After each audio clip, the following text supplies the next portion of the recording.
Hey guys, welcome to another computer graphics tutorial. Today we'll be looking at curve attributes. This was a lecture that was requested by a student.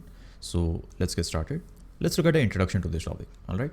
So parameters for curve attributes are same as those for the line segments that we have seen. Okay. So we can display curves with varying colors like this. We have got white, red, green. Alright. Then we can have varying widths. So normal width, a little bit thin, a little bit thick. Okay. Then we have dots and dash patterns like this. Okay.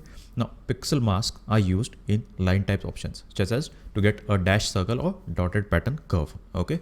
So pixel masks are used in line types options and are also used in raster curve algorithm to generate dash and dotted pattern. Now for example, if you want to use the mask 110 to produce a dash circle, how do we use it? So let's say we have got, let's use the red color. Okay.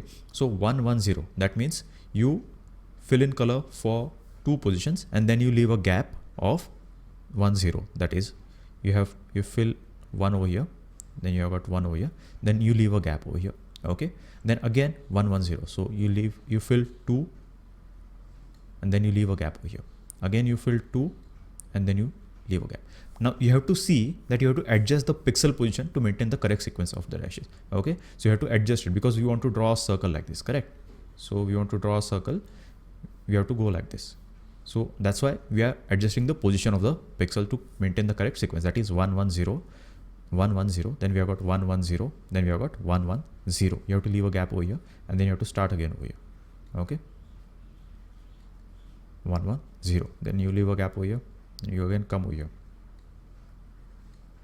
Okay. And then you have, so somewhat like this. You have to adjust the pixel position to maintain the correct sequence of this pixel mask. That is 110. What is 110? You fill in at two positions and then you leave a gap at one position. So you fill in at two positions, you leave a gap at one position. This is a pixel mask example. All right.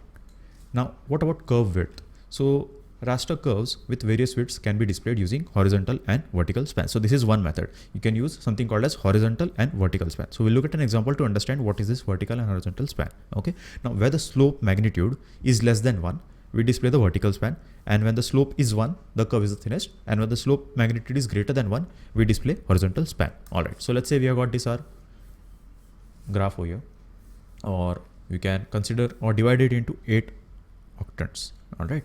So let's say we have got 8 octants over here. Okay. Now over here in this first octant, the slope is what? It is y2 minus y1 upon x2 minus x1, correct? Now in first octant, usually the slope is what? Let's say over here at this point. Okay, so over here 1 2 3 4 5. Okay, so the coordinates for this position is 1 comma 5, correct? And you want to join at this position, so it is going to be 2 comma 4, correct? So over here y2 minus y1, what is the slope? Slope is y2 is, let's say, r4, or you can use either way, it is fine. Let's say 5 minus 4 divided by 1 minus 2. Okay, so you get slope is 1 upon minus 1, correct? So slope is over here minus 1, it is less than 0. So minus 1 is less than 0. So over here in the first octant, the slope is less than 0. So over here what we do is we fill in the y coordinates. Let's say we have to use the magnitude is what? We have to display vertical span. What is vertical span? So when the slope is less than 1, we have to fill in the vertical span. So let's say the pattern that you want to fill in is, or the vertical span is, let's say 3. Okay, so you have to fill in at 3 positions over here. Thickness is vertically going to be higher over here. Okay, now at this position x equal to y happens and slope is equal to 1 at this position, let's say. So over here the circle or the curve is going to be thinnest. Okay, just single. And when the slope is greater than 1,